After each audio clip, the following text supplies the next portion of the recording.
Hello everyone, welcome to BPS Adda. BPS Adda पर आप सभी का स्वागत है। प्रीवियस ईयर्स क्वेश्चन सीरीज के अंतर्गत हम पिछले 28 वर्षों में मध्यकालीन भारत के इतिहास से जितने भी प्रश्न पूछे गए हैं आयोग के द्वारा, वो सारे प्रश्न आपको आज इस सेशन में मैं करवाऊंगा। इससे पहले हमने जनरल साइंस के अंतर्गत बायोलॉजी के क्वेश्चंस, तो बायोलॉजी का जितने भी क्वेश्चन पिछले 28 वर्षों में पूछा गया था बिहार लोक सेवा आयोग के द्वारा, उसको मैंने कवर किया था और उसको प्लेलिस्ट में अपडेट कर दिया गया है। तो आप प्लेलिस्ट में मिल जाएगा आपको वीडियो। अगर आप में से किसी ने नहीं देखा है तो आप उसे इस वीडियो को देखने के बाद आप जाके देख सकते हैं। तो चलिए अब हम कवर करते हैं पिछले 28 वर्षों में जो मध्यकालीन भारत से प्रश्न पूछे गए हैं, उसको एक एक कर हम देखेंगे। इसके बाद हम आपको मॉडर्न हिस्ट्री और प्राचीन भारत के इतिहास उसको भी कवर करेंगे, तब पूरा इतिहास आपको कंप्लीट हो जाएगा। इसी तरह से सेम आपको पूरा ये जो घटना चक्र का बुक है, ये पूरा सॉल्यूशंस जो दिया हुआ है प्रीवियस ईयर्स का क्वेश्चंस का पिछले 28 वर्षों का, ये सारा आपको हमारे प्लेटफॉर्म पर अवेलेबल हो जाएगा। तो बने रहे वीडियो अंत तक, और यदि आप हमारे चैनल पर नए हैं तो चैनल को सब्सक्राइब और बेल आइकन को प्रेस कर दें, सो दैट कोई भी वीडियो अगर हमारे चैनल पर अपलोड किया जाता है तो आपको सूचना मिल जाए और आप कोई वीडियो मिस ना करें। एक चीज़ और, अगर आपको वीडियो अच्छा लगे तो वीडियो को लाइक और शेयर जरूर करिएगा। तो चलिए स्टार्ट करते हैं हम आज का सेशन। तो चलिए मध्यकालीन भारत के इतिहास के अंतर्गत आज का जो हमारा पहला क्वेश्चन है वो क्या है, गुलाम वंश का प्रथम शासक कौन था। तो देखिए, गुलाम वंश का जो प्रथम शासक था वो था कुतुबुद्दीन ऐबक। तो इस प्रश्न का सही आंसर होगा ऑप्शन बी, कुतुबुद्दीन ऐबक। और यह जो प्रश्न है 47th बीपीएससी प्रीलिम्स 2005 और 53rd से लेकर के जो 55th बीपीएससी कंबाइंड बीपीएससी हुआ था उसमें यह क्वेश्चन पूछा गया था। तो गुलाम वंश का प्रथम शासक कौन था, कुतुबुद्दीन ऐबक। अगला प्रश्न देखते हैं। अगला प्रश्न है, कुतुबुद्दीन ऐबक की राजधानी थी। तो आपको मालूम है कुतुबुद्दीन ऐबक को लाल बख्श भी कहा जाता है। तो यह भी प्रश्न कभी कभी पूछ दिया जाता है कि लाल बख्श अर्थ, अच्छा लाल बख्श का मतलब होता है लाखों का दान देने वाला, और कुतुबुद्दीन ऐबक की राजधानी थी लाहौर। तो इस प्रश्न का सही आंसर होगा ऑप्शन ए, लाहौर। और यह प्रश्न 41st जो 41वीं बीपीएससी थी उसमें यह प्रश्न पूछा गया था। क्वेश्चन नंबर 3 है, 2.5 दिन का झोपड़ा क्या है। एक मस्जिद है, एक मंदिर है, संत की झोपड़ी है या मीनार है। तो आपको मालूम है 2.5 दिन का झोपड़ा जो है वो मस्जिद है। तो इस प्रश्न का सही आंसर क्या होगा, ऑप्शन ए, मस्जिद। अगला प्रश्न देख लेते हैं, क्वेश्चन नंबर 4। क्वेश्चन नंबर 4 क्या कर रहा है, क्वेश्चन नंबर 4 है, भारत में मोहम्मद गोरी ने किसको प्रथम अख्ता प्रदान किया था। तो प्रथम अख्ता मोहम्मद गोरी ने किसको प्रदान किया था, कुतुबुद्दीन ऐबक को प्रदान किया था। तो इस प्रश्न का सही आंसर होगा ऑप्शन बी, कुतुबुद्दीन ऐबक। और यह प्रश्न 39th बीपीएससी में पूछा हुआ है। आइए क्वेश्चन नंबर 5 देख लेते हैं। क्वेश्चन नंबर 5 है, बिहार का प्रथम मुस्लिम विजेता कौन था। तो बिहार का प्रथम मुस्लिम विजेता था बख्तियार खिलजी।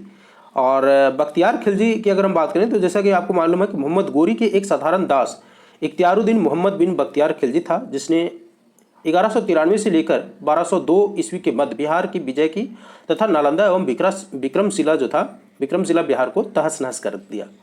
और उसके बाद जो राजधानी था ओदंतपुरी, उस पर कब्जा कर लिया। तो बिहार के प्रथम मुस्लिम विजेता कौन था, बख्तियार खिलजी। तो इस प्रश्न का सही आंसर होगा ऑप्शन सी, बख्तियार खिलजी। और यह प्रश्न जो है वो कब पूछा गया था, 66 से लेकर 62 यानी 60वीं 62वीं बीपीएससी जो हुआ था उसमें यह प्रश्न पूछा हुआ है। क्वेश्चन नंबर 6 देख लेते हैं। क्वेश्चन नंबर 6 क्या है, बिहार पर बख्तियार खिलजी के हमले का पहला विवरण प्राप्त हुआ है। तो आपसे अब क्वेश्चन पूछ रहा है कि बिहार पर जो बख्तियार खिलजी ने हमला किया था तो उसका पहला विवरण जो है कहाँ से प्राप्त हुआ है। तो ये जो विवरण है वो तबकात-ई-नासरी से प्राप्त हुआ है। किससे प्राप्त हुआ है, तबकात-ई-नासरी से प्राप्त हुआ है। और ये पर्शियन इतिहासकार था जिसने इसको लिखा था, तबकात-ई-नासरी को। तो इस प्रश्न का सही आंसर होगा ऑप्शन बी, तबकात-ई-नासरी। और यह प्रश्न 64th बीपीएससी में पूछा हुआ है। क्वेश्चन नंबर 7 है, नालंदा बिहार का विध्वंस किया था। तो आपको मालूम है कि बख्तियार खिलजी ने नालंदा बिहार को विध्वंस कर दिया था। तो इस प्रश्न का सही आंसर हो जाएगा ऑप्शन ए, बख्तियार खिलजी। आपको मैंने एक जब साइंस की वीडियो करवा रहा था तो आपको मैं बताया था कि आखिर क्यों प्रीवियस ईयर्स का क्वेश्चन को अटेम्प्ट करके हमें जाना चाहिए।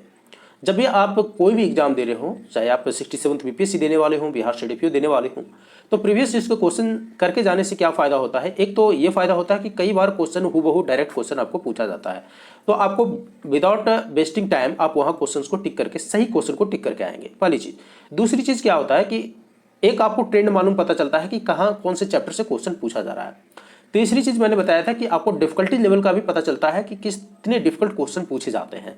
और चौथी चीज आपके प्रिपरेशन में मदद मिलती है, आप अपने जो प्रिपरेशन है उसको एक सही दिशा दे सकते हैं कि yes I am going in the right direction. तो ये सारी चीजें हैं जिसके कारण से आपको प्रीवियस ईयर के क्वेश्चन को करके जाना चाहिए। चलिए क्वेश्चन नंबर 8 देखते हैं। क्वेश्चन नंबर 8 है, इल्तुतमिश ने बिहार में अपना प्रथम सूबेदार किसको नियुक्त किया था? तो इल्तुतमिश ने बिहार में अपना प्रथम सूबेदार जो नियुक्त किया था वो थे, उनका नाम था मलिक जानी। तो इस प्रश्न का सही आंसर होगा ऑप्शन डी, मलिक जानी। तो यह प्रश्न जो है 48 से लेकर 52 बीपीएससी जो कंबाइंड हुआ था उसमें यह प्रश्न पूछा गया था। क्वेश्चन नंबर 9 देख लेते हैं। क्वेश्चन नंबर 9 है, वह प्रथम मुस्लिम शासक कौन था जिसके शासन के सिद्धांत अर्थात जिसने शासन के सिद्धांत थ्योरी ऑफ किनशिप को राजाओं के ईश्वरीय अधिकार सिद्धांत थ्योरी ऑफ डिवाइन राइट के समान प्रतिपादित किया था? तो ऐसा करने वाला था बलबन। बलबन ने लौह और रक्त की नीति भी एडॉप्ट की थी। ठीक है, तो थ्योरी ऑफ किनशिप को राजाओं की थ्योरी ऑफ डिवाइन राइट के समान प्रतिपादित करने वाला राजा था बलबन। इस प्रश्न का सही आंसर होगा option C, Balban. Question number 10 देख लेते हैं। क्वेश्चन नंबर 10 है, किस दिल्ली सुल्तान ने रक्त एवं लौह की नीति अपनाई थी? देखिए क्वेश्चन पूछ लिया गया है बलबन से ही। तो रक्त एवं लौह की नीति जो है वो बलबन के द्वारा अडॉप्ट किया गया था। तो इस प्रश्न का सही आंसर होगा ऑप्शन बी, बलबन। और यह प्रश्न 66 बीपीएससी जो 2020 में हुआ था उसमें यह पूछा हुआ है। चलिए क्वेश्चन नंबर 11 देख लेते हैं। क्वेश्चन नंबर 11 है, जब उसने राजत्व अर्थात किंगशिप प्राप्त किया तो वह शरीयत के नियमों और आदेशों से पूर्णतः स्वतंत्र था। बर्नी ने यह कथन किस सुल्तान के लिए कहा था? तो बर्नी ने यह जो कथन है वह अलाउद्दीन खिलजी के लिए कहा था। तो इस प्रश्न का सही आंसर हो जाएगा option C, Alauddin Khilji. Question number 12 है, अलाउद्दीन खिलजी के प्रसिद्ध सेनापतियों में किसकी मंगोलों के विरुद्ध लड़ते हुए मृत्यु हो गई थी? तो मंगोल के विरुद्ध लड़ते हुए मृत्यु हुआ था जफर खां का। ठीक है, तो इस प्रश्न का सही आंसर होगा ऑप्शन ए, जफर खां। और यह प्रश्न 41 यानी 41वीं बीपीएससी में पूछा हुआ है। क्वेश्चन नंबर 13 की अगर हम बात करें तो क्वेश्चन नंबर 13 है, रानी पद्मिनी का नाम अलाउद्दीन की चित्तौड़ विजय से जोड़ा जाता है, उसके पति का नाम क्या है? तो उसका पति का नाम था राणा रतन सिंह। तो इस प्रश्न का सही आंसर होगा option D, Rana Ratan Singh. Question number 14 है, अलाउद्दीन खिलजी के आक्रमण के समय देवगिरी का शासक कौन था? A, Ramchandra Dev, B, Pratap Rudradev, C, Malik Kafur and D, Rana Ratan Singh. और यह प्रश्न जो है 47 बीपीएससी के अलावे 53rd to 55th बीपीएससी जो कंबाइंड हुआ था उसमें भी पूछा हुआ है। तो इस प्रश्न का सही आंसर क्या हो जाएगा? रामचंद्र देव। अलाउद्दीन खिलजी के आक्रमण के समय देवगिरी का शासक कौन था? रामचंद्र देव थे। तो इसका आंसर होगा option A, Ramchandra Dev. Question number 15 देख लेते हैं। क्वेश्चन नंबर 15 है कि सुल्तान के काल में खालिसा भूमि अधिक पैमाने में विकसित हुई। तो खालिसा भूमि जो है अलाउद्दीन खिलजी के समय सर्वाधिक विकसित हुआ। तो इस प्रश्न का सही आंसर होगा ऑप्शन बी, अलाउद्दीन खिलजी।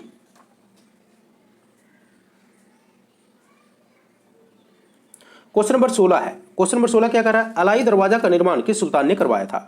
तो आपको मालूम है अलाई दरवाजा का निर्माण जो है अलाउद्दीन खिलजी के द्वारा कराया गया था और यह 1311 में बनकर तैयार हुआ था। तो इस प्रश्न का सही आंसर होगा option C, Alauddin Khilji. Question number 17 है, दिल्ली के किस सुल्तान ने सबसे ज्यादा नहरों का निर्माण कराया था? बहुत इंपॉर्टेंट प्रश्न, बार बार यह क्वेश्चन पूछा जाता है। तो दिल्ली के जो सुल्तान था जिसने सबसे ज्यादा नहरों का निर्माण कराया था उसका नाम था फिरोज शाह तुगलक अर्थात FST, फिरोज शाह तुगलक। और यह क्वेश्चन 65th बीपीएससी 2019 में जो एग्जाम आयोजित हुआ था उसमें पूछा हुआ है। क्वेश्चन नंबर 18 देख लेते हैं। फिरोज शाह तुगलक से ही क्वेश्चन है, फिरोज शाह तुगलक द्वारा स्थापित दारुल सफा क्या था? क्वेश्चन है दारुल सफा क्या था? तो दारुल सफा एक खैराती अस्पताल था। तो इस प्रश्न का सही आंसर होगा ऑप्शन बी, एक खैराती अस्पताल, यानी मुफ्त में इलाज होता था यहाँ पर। क्वेश्चन नंबर 19 देखते हैं। क्वेश्चन नंबर 19 क्या कहता है? क्वेश्चन नंबर 19 है, निम्नलिखित में से किस सुल्तान ने बेरोजगारों को रोजगार दिलवाया? तो बेरोजगारों को रोजगार दिलाने वाला सुल्तान था फिरोज तुगलक। तो इस प्रश्न का सही आंसर होगा ऑप्शन सी, फिरोज तुगलक। बेरोजगारों का रोजगार दिलाने वाला शासक कौन था? फिरोज तुगलक। क्वेश्चन नंबर 20 देखते हैं। क्वेश्चन नंबर 20 है, निम्नलिखित में से किस सुल्तान के दरबार में सबसे अधिक गुलाम थे? तो सबसे अधिक गुलाम जो था वो फिरोज तुगलक के ही दरबार में था। तो इस प्रश्न का सही आंसर होगा option D, Firoz Tughlaq. Question number 21 क्या कहता है? क्वेश्चन नंबर 21 है, निम्नलिखित में से किस सुल्तान ने फलों की गुणवत्ता सुधारने के उपाय किए? तो फलों की गुणवत्ता सुधारने के उपाय जो है वो फिरोज तुगलक के द्वारा ही किया गया। तो इस प्रश्न का सही आंसर होगा option B, Firoz Tughlaq. Question number 22 है, फारसी यात्री अब्दुल रजाक भारत में किस राजा के शासनकाल में आया था? तो अब्दुल रजाक जो है भारत में देवराय द्वितीय के समय आया था। तो इस प्रश्न का सही आंसर होगा ऑप्शन सी, देवराय द्वितीय। और देवराय द्वितीय के अगर कार्यकाल की हम बात करें तो वो था 1422 से 1446 ईस्वी।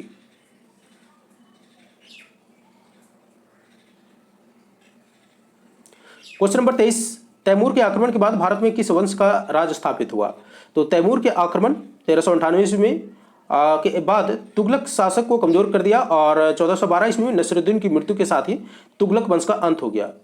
ठीक है, तो तैमूर के आक्रमण के बाद आप देखेंगे कि सैयद वंश का राज स्थापित होता है। तो इस प्रश्न का सही आंसर होगा सैयद वंश। ठीक है, तो तैमूर के आक्रमण के बाद भारत में किस वंश का राज स्थापित हुआ? सैयद वंश का। क्वेश्चन नंबर 24 देख लेते हैं। क्वेश्चन नंबर 24 क्या कहता है? क्वेश्चन नंबर 24 है, निम्नलिखित में से किस सुल्तान ने एक नगर बसाया जहां अब आगरा है? तो उस सुल्तान का नाम बताना है जिसने एक नगर बसाया और अब वहां पर आगरा है। तो वो है सिकंदर लोदी। इस प्रश्न का सही आंसर होगा ऑप्शन डी, सिकंदर लोदी। 17 जुलाई 1489 को निजाम का सुल्तान सिकंदर शाह के नाम से सिंहासन पर बैठा था और वह लोदी वंश का महानतम शासक था। 1504 ईस्वी में सिकंदर लोदी ने राजस्थान के शासकों पर नियंत्रण के उद्देश्य से यमुना नदी के किनारे आगरा नामक नवीन नगर बसाया और इसे अपनी राजधानी बनाया था। ठीक है, किसने? सिकंदर लोदी ने। क्वेश्चन नंबर 25 देखते हैं। क्वेश्चन नंबर 25 क्या कर रहा है? विजयनगर के उस पहले शासक की पहचान करें जिसने बहमानियों से गोवा को छीना था। तो विजयनगर के पहले शासक जिसने बहमानियों से गोवा को छीना था वो था हरिहर द्वितीय। तो इस प्रश्न का सही आंसर होगा हरिहर द्वितीय। क्या है? हरिहर द्वितीय। क्वेश्चन नंबर 26 देखते हैं। क्वेश्चन नंबर 26 है, विजयनगर के राजा कृष्णदेव राय ने गोलकुंडा का युद्ध किस राजा के साथ लड़ा था? तो गोलकुंडा का युद्ध जो है वो किस राजा के साथ लड़ा गया था? वो लड़ा गया था कुली कुतुब शाह के साथ। कुली कुतुब शाह। तो इस प्रश्न का सही आंसर होगा option A, Quli Qutub Shah.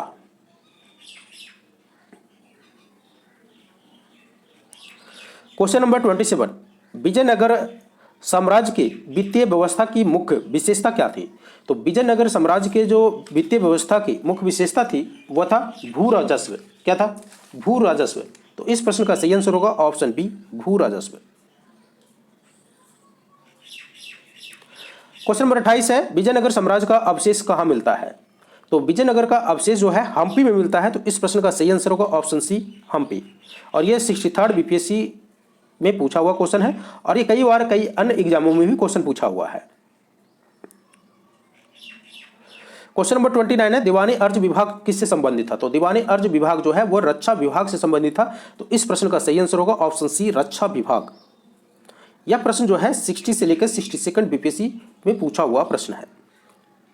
Question number 30 की अगर हम बात करें तो क्वेश्चन नंबर 30 है, शिवाजी की राजधानी कहाँ थी? तो शिवाजी की राजधानी कहाँ थी? रायगढ़ थी। तो इस प्रश्न का सही आंसर होगा ऑप्शन ए, रायगढ़। क्वेश्चन नंबर 31 देखते हैं। क्वेश्चन नंबर 31 है, सरजामी प्रथा किससे संबंधित है? तो सरजामी प्रथा मराठा भू राजस्व प्रथा से संबंधित है। तो इस प्रश्न का सही आंसर होगा ऑप्शन ए, मराठा भू राजस्व प्रथा। क्वेश्चन नंबर 32 है, बहमानी राज्य का संस्थापक कौन था?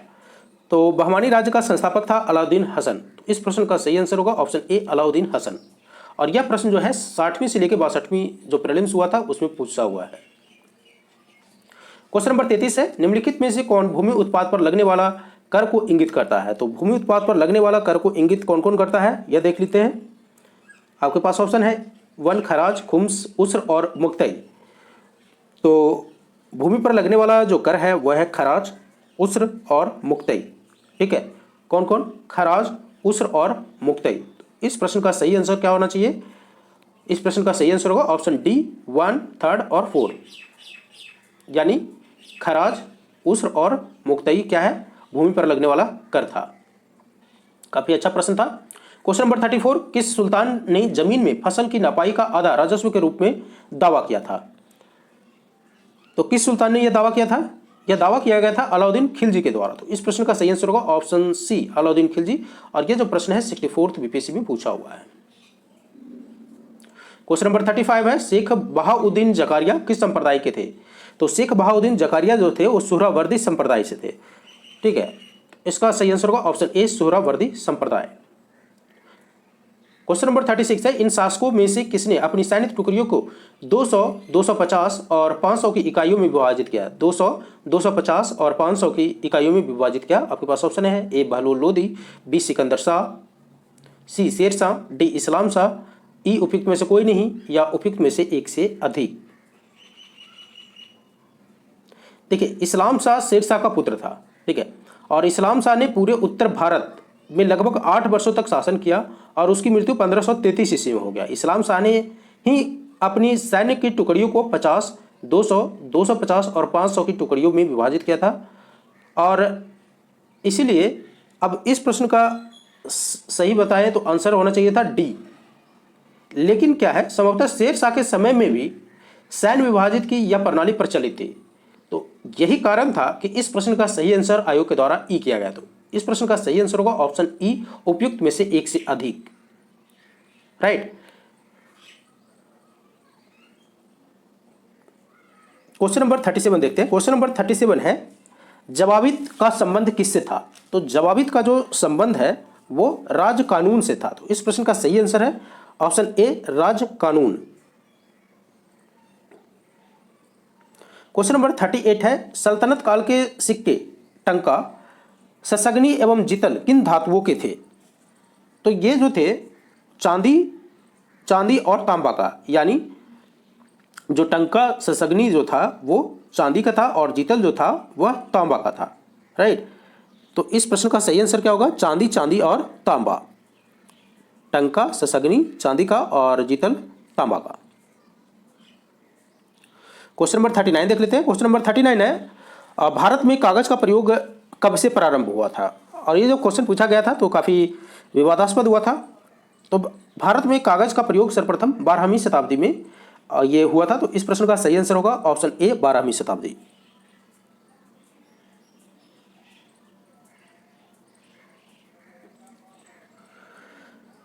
क्वेश्चन नंबर 40 है, तबकात ए नासरी का लेखक कौन था? तो तबकात ए नासरी का लेखक मिनहाज उस सिराज कौन था? मिनहाज उस सिराज था। तो इस प्रश्न का सही आंसर होगा ऑप्शन सी, मिनहाज उस सिराज। क्वेश्चन नंबर 41 देख लेते हैं। क्वेश्चन नंबर 41 है, सभी भक्ति संतों के मध्य एक समान विशेषता थी कि उन्होंने, तो आप बताइए कि जो समान विशेषता क्या थी? ऑप्शन ए है, अपनी वाणी को उसी भाषा में लिखा जिसे उनके भक्त समझते थे। बी, पुरोहित वर्ग की सत्ता को नकारा। सी, स्त्रियों को मंदिर जाने को प्रोत्साहित किया या डी, मूर्ति पूजा को प्रोत्साहित किया। क्या समानता था? तो समानता था कि अपनी वाणी को उसी भाषा में लिखा जिससे उनके भक्त समझते थे। तो इस प्रश्न का सही आंसर होगा ऑप्शन ए। चलिए क्वेश्चन नंबर 42 देख लेते हैं। क्वेश्चन नंबर 42 है, निम्नलिखित में से किस सुल्तान से निजामुद्दीन औलिया ने भेंट करने से इनकार कर दिया था? तो निजामुद्दीन औलिया ने कौन से ऐसे सुल्तान था जिससे भेंट करने से मना कर दिया था? तो उसका नाम था अलाउद्दीन खिलजी। तो अलाउद्दीन खिलजी से मिलने से निजामुद्दीन औलिया साहब ने मना कर दिया था। तो इस प्रश्न का सही आंसर होगा option B, Alauddin Khilji. Question number 43 है, 12 मासा की रचना किसने किया था? तो 12 मासा की रचना मलिक मोहम्मद जायसी के द्वारा किया गया था। इस प्रश्न का सही आंसर होगा ऑप्शन सी, मलिक मोहम्मद जायसी। क्वेश्चन नंबर 44 है, पानीपत के युद्ध में बाबर की जीत का मुख्य कारण क्या था? तो पानीपत के युद्ध में बाबर की जीत का जो मुख्य कारण था वो था उनकी सेना का कुशलता, यानी उसकी सैन्य कुशलता। तो इस प्रश्न का जो सही आंसर है वह होगा उसकी सैन्य कुशलता। क्वेश्चन नंबर 45 देखते हैं। क्वेश्चन नंबर 45 क्या कहना चाह रहा है? क्वेश्चन नंबर 45 है, तुजुके ए बाबरी किस भाषा में लिखा गया था? तो तुजुके ए बाबरी जो है वह तुर्की भाषा में लिखा हुआ है। तो इस प्रश्न का सही आंसर होगा ऑप्शन सी, टर्की।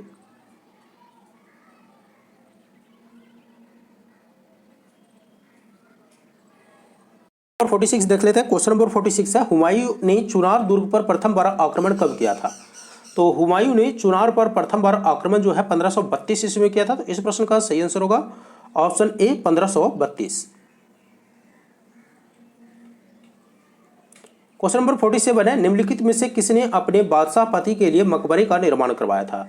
तो बादशाह पति के लिए मकबरे का निर्माण कराने वाला वह कौन थे? तो वह थे हाजी बेगम। तो इस प्रश्न का सही आंसर होगा ऑप्शन बी, हाजी बेगम।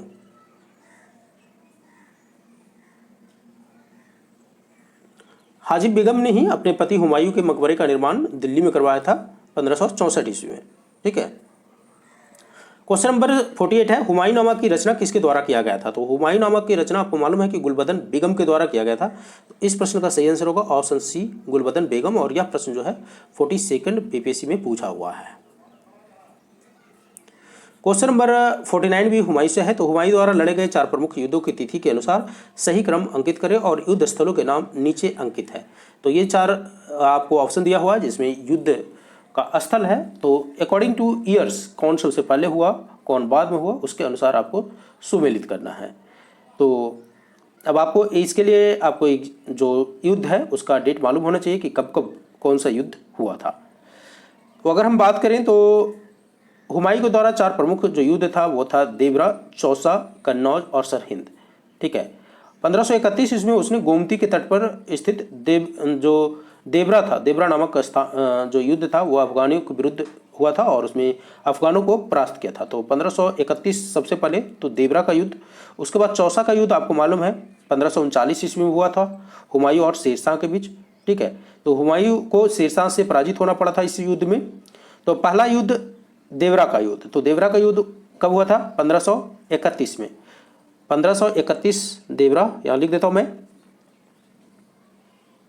1531, 1539। ठीक है। और ये कब हुआ था? 1539 में हुआ था। और उसके बाद 1540 ईस्वी में देखिएगा तो कन्नौज का युद्ध हुआ था। ठीक है। और फिर उसके बाद सरहिंद का जो युद्ध है वह कब हुआ था? लास्ट में हुआ था 1555 ईस्वी को, 1555 ईस्वी को। तो यानी इस प्रश्न का सही आंसर क्या होना चाहिए? इस प्रश्न का सही आंसर होना चाहिए देवरा, चौसा और कन्नौज और उसके बाद लास्ट में सरहिंद। ठीक है। तो हुमायूं द्वारा लड़े गए 4 प्रमुख युद्ध यही है। देवरा का युद्ध 1541, चौसा का युद्ध 1539 और कन्नौज का युद्ध 1540 और सरहिंद का युद्ध 1555। तो ये 4 प्रमुख युद्ध जो हुमायूं के द्वारा लड़े गए थे। चलिए क्वेश्चन नंबर 50 देख लेते हैं। क्वेश्चन नंबर 50 है, निम्नलिखित में से किस सुल्तान ने पहले हजरत आला की उपाधि अपनाई और बाद में सुल्तान की? तो हजरत आला की उपाधि अपनाने वाले जो सुल्तान थे वो थे शेर शाह सूरी। तो इस प्रश्न का सही आंसर होगा ऑप्शन सी, शेर शाह सूरी। क्वेश्चन नंबर 51 है, हल्दी घाटी के युद्ध में महाराणा प्रताप की सेना के सेनापति कौन थे? तो हल्दी घाटी के युद्ध में महाराणा प्रताप के सेना के सेनापति कौन था? वो था हकीम खान। कौन? हकीम खान। तो इस प्रश्न का सही आंसर होगा ऑप्शन सी, हकीम खान। क्वेश्चन नंबर 52 देखते हैं। क्वेश्चन नंबर 52 है, निम्नलिखित में से किस मुस्लिम शासक ने तीर्थ यात्रा कर समाप्त कर दिया था? तो तीर्थ यात्रा कर किसके द्वारा समाप्त किया गया था? वो किया गया था अकबर के द्वारा। तो इस प्रश्न का सही आंसर होगा option D, Akbar. Question number 53 है, अकबर ने बंगाल तथा बिहार को मुगल साम्राज्य में कब मिला लिया था? तो बंगाल और बिहार को मुगल साम्राज्य में अकबर ने 1576 ईस्वी में मिलाया था। तो इस प्रश्न का सही आंसर होगा ऑप्शन सी, 1576। 54 देखते हैं। 54 है, भारत में किसके शासनकाल में इंग्लिश ईस्ट इंडिया कंपनी का गठन हुआ था? तो इंग्लिश ईस्ट इंडिया कंपनी का गठन भारत में अकबर के समय में हुआ था। तो इस प्रश्न का सही आंसर होगा ऑप्शन बी, अकबर। और यह प्रश्न जो है 63 बीपीएससी में पूछा हुआ है। क्वेश्चन नंबर 55 है, एतमाद-उद-दौला का मकबरा आगरा में किसके द्वारा बनाया गया था? तो एतमाद-उद-दौला का मकबरा जो है आगरा में नूरजहां के द्वारा बनाया गया था। किसके द्वारा? नूरजहां के द्वारा 1622 से 1628 ईस्वी के बीच में अपने पिता की मृत्यु के बाद यह बनाया था। ठीक है। तो इस प्रश्न का सही आंसर होगा option C, Nurjahan. Question number 56 है, पित्रादुरा। पित्रादुरा का आपने नाम सुना होगा, पर्ची नकारी हिंदी में बोलते हैं। पर्ची नकारी अर्थात पित्रादुरा निम्नलिखित में से किससे संबंधित है? तो पित्रादुरा आप जब जाइएगा तो आगरा का जो ताजमहल वगैरह देखिएगा तो उसमें देखेंगे दीवारों पे अर्धकीमती पत्थर जड़कर फूलों की नक्काशी करने की जो मेथड होता है उसका पित्रादुरा बोलते हैं। तो इस प्रश्न का सही आंसर है ऑप्शन ए, दीवारों में अर्धकीमती पत्थर जड़कर फूलों की नक्काशी करना। So that is also called as pietra dura. और यह प्रश्न कब पूछा हुआ है? देख लीजिए, 66 बीपीएससी में पूछा हुआ प्रश्न है। लेटेस्ट जो बीपीएससी जो 2020 में हुआ था उसमें यह प्रश्न पूछा हुआ है। क्वेश्चन नंबर 57 देखते हैं। क्वेश्चन नंबर 57 है, मध्यकाल में बटाई शब्द का अर्थ क्या था? तो मध्यकाल में बटाई शब्द का अर्थ था लगान निर्धारित करने का तरीका। क्या था? लगान निर्धारित करने का तरीका था यह। क्वेश्चन नंबर 58 है, किस मुगल शासक ने चित्रकारी के लिए कारखाने बनवाए थे? बहुत अच्छा प्रश्न है। चित्रकारी के लिए कारखाने किसने बनवाया था? आपके पास ऑप्शन है, A Humayun, B Akbar, C Jahangir, D Shahjahan और ई उपयुक्त में से कोई नहीं और उपयुक्त में से एक से अधिक। यह प्रश्न 66 बीपीएससी 2020 में पूछा हुआ है।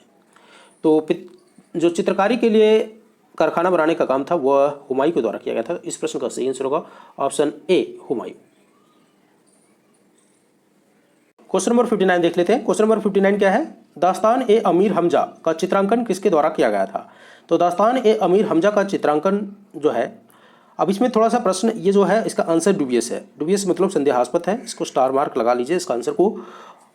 अकबर ने अनेक ग्रंथों को चित्रित करवाया था और इसमें सर्वप्रथम दास्तान ए अमीर हमजा है। यह हुमायूं के काल में, जो दास्तान ए अमीर हमजा था हुमायूं के काल में चित्रित होना आरंभ हुआ था और अकबर के शासनकाल में यह पूर्ण हुआ था।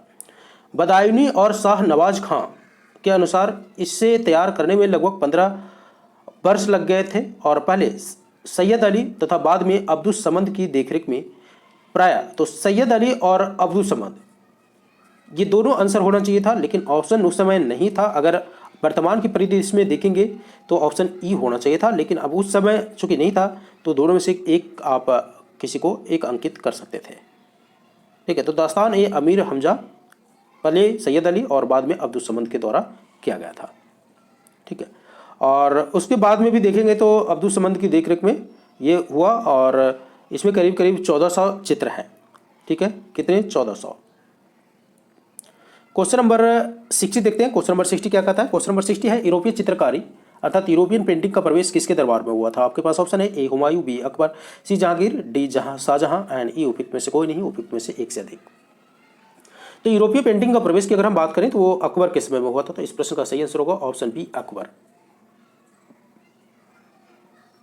क्वेश्चन नंबर 61 है, दसवंत और बसावन, बहुत फेमस क्वेश्चन है। दसवंत और बसावन प्रसिद्ध चित्रकार मुगल सम्राट के दरबारी थे। तो दसवंत और बसावन आपको मालूम है कि अकबर के समय में थे। तो इस प्रश्न का सही आंसर होगा ऑप्शन ए अकबर और यह 60वीं से 62वीं बीपीएससी में क्वेश्चन पूछा हुआ है।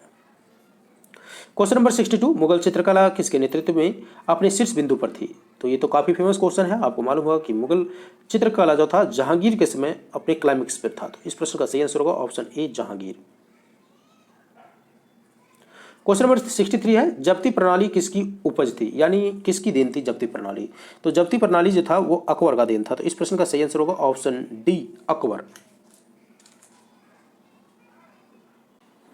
क्वेश्चन नंबर 64 क्या कहता है? क्वेश्चन नंबर 64 है, यह कथन किसका है कि अकबर के शासनकाल में इलाहाबाद में 40 स्तंभ युक्त मंजिल के निर्माण में 5000 से 20,000 लोग ने 40 साल तक काम किया था? तो यह कथन किसके द्वारा दिया गया था? यह कथन विलियम फिंच के द्वारा दिया गया है। तो इस प्रश्न का सही आंसर होगा ऑप्शन सी विलियम फिंच। और यह प्रश्न 64th बीपीएससी में पूछा हुआ है। क्वेश्चन नंबर 65 है, कश्मीर का अकबर के नाम से प्रसिद्ध सुल्तान कौन था? तो सुल्तान जैनुल आबिदीन, आपको मालूम है कि सुल्तान जैनुल आबिदीन को कश्मीर का अकबर भी कहा जाता है। तो इस प्रश्न का सही आंसर होगा ऑप्शन डी सुल्तान जैनुल आबिदीन। क्वेश्चन नंबर 66 है, दो अस्पा और सिंह अस्पा प्रथा किसके द्वारा शुरू किया गया था? तो दो अस्पा और सिंह अस्पा प्रथा जो था वो जहांगीर के द्वारा शुरू किया गया था। दो अस्पा अर्थात इसमें मनसबदारों को अपने सवार पद के 2 गुने घोड़े रखने पड़ते थे, वहीं सिंह अस्पा में मनसबदार को अपने सवार पद के 3 गुने घोड़े रखने पड़ते थे। क्वेश्चन नंबर 67 देखते हैं। क्वेश्चन नंबर 67 है, ईरान के शाह और मुगल शासकों के बीच झगड़े की जड़ क्या थी? ए काबुल, बी कंधार, सी कुंदूज और डी गजनी। तो ईरान के शाह और मुगल शासकों के बीच जो झगड़े का मुख्य कारण था वो था कंधार। तो इस प्रश्न का सही आंसर होगा ऑप्शन बी कंधार।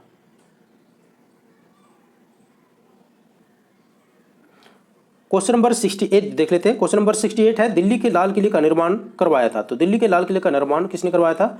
शाहजहां के द्वारा करवाया गया था। तो इस प्रश्न का सही आंसर होगा ऑप्शन डी शाहजहां। तो लाल किले का निर्माण, जो दिल्ली में लाल किला है उसका निर्माण किसके द्वारा कराया गया था? शाहजहां के द्वारा करवाया गया था। क्वेश्चन नंबर 69 है, निम्नलिखित में से किस इतिहासकार ने शाहजहां के शासनकाल को मुगल का स्वर्ण युग कहा है? तो आपको नाम बताना है उस इतिहासकार का जिसने शाहजहां के काल को मुगल काल का स्वर्ण युग कहा है। तो उसका नाम है A.L. श्रीवास्तव। क्या नाम है? A.L. श्रीवास्तव। आपका आंसर होगा प्रश्न option C A.L. Srivastava.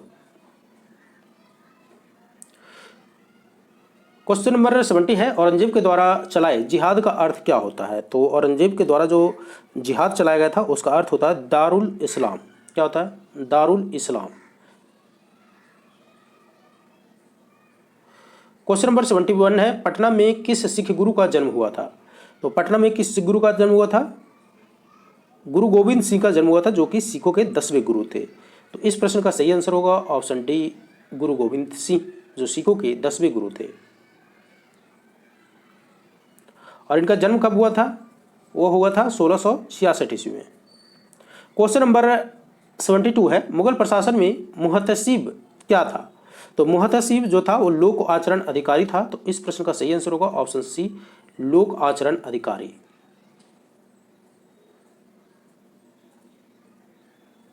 Question number 73 है, मुगल प्रशासन में मदद ए मनसा अर्थात मदद ए मास इंगित करता है। तो मदद ए मास किसको इंगित करता था?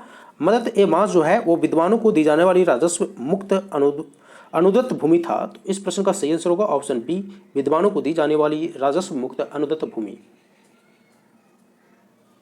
क्वेश्चन नंबर 74 है, म्यूर शासन पर बैठने वाला अंतिम मुगल सम्राट कौन था? तो म्यूर शासन पर बैठने वाला अंतिम मुगल सम्राट था मोहम्मद शाह। कौन था? मोहम्मद शाह। क्वेश्चन नंबर 75 है, निम्नलिखित में से किस मुगल बादशाह को वजीर गाजी उद्दीन ने दिल्ली में दाखिल नहीं होने दिया था? तो दिल्ली में दाखिल नहीं होने दिया था शाह आलम द्वितीय। तो इस प्रश्न का सही आंसर होगा ऑप्शन बी, शाह आलम द्वितीय।